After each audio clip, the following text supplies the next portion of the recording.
You can be loved and still feel alone. That is one of the hardest truths to accept.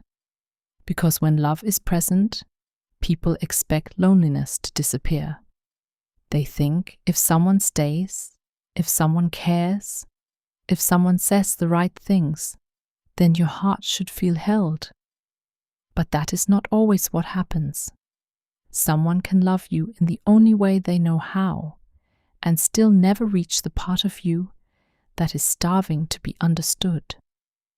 That is why loneliness inside love feels different from ordinary loneliness. Ordinary loneliness says, no one is here. But loneliness inside love says someone is here and I am still unseen.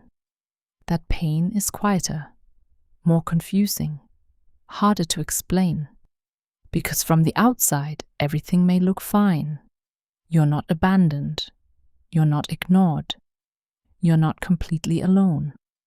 And yet something inside you keeps waiting for a kind of closeness that never fully arrives. So you begin to question yourself. Maybe I ask for too much. Maybe I'm too emotional. Maybe I should be grateful for the love I already have. Maybe this emptiness is my fault. And that is how this kind of loneliness becomes dangerous. Not because it is loud, but because it teaches you to betray your own need for deeper understanding. You start calling your pain neediness. You start calling your hunger ingratitude. You start shrinking before anyone even asks you to, because it feels easier to doubt yourself than to admit that love can be real and still not be enough for the place in you that wants to be known. Some people can care about you without truly seeing you.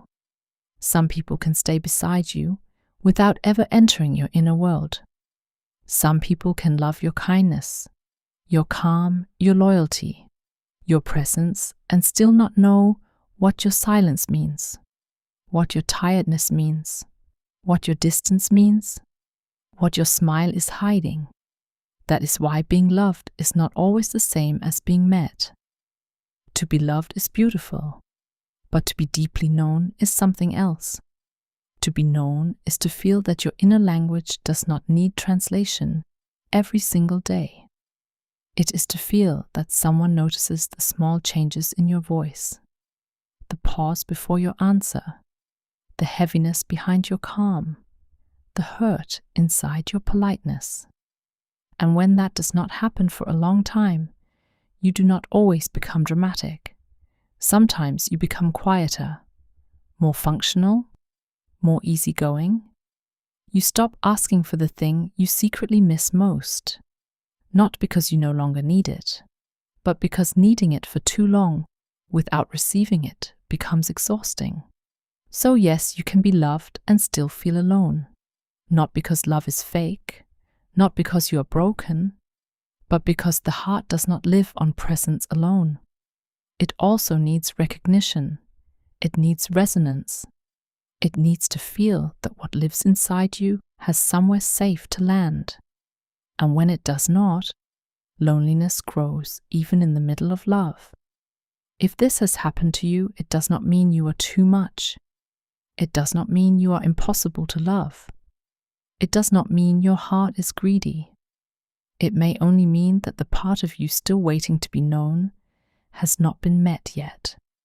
And that pain is real.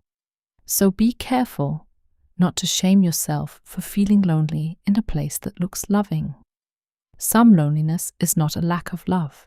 It is a lack of being reached, a lack of being understood, a lack of hearing your own heart answered by another heart. You can be loved and still feel alone. And sometimes healing begins the moment you stop pretending those two things cannot exist together.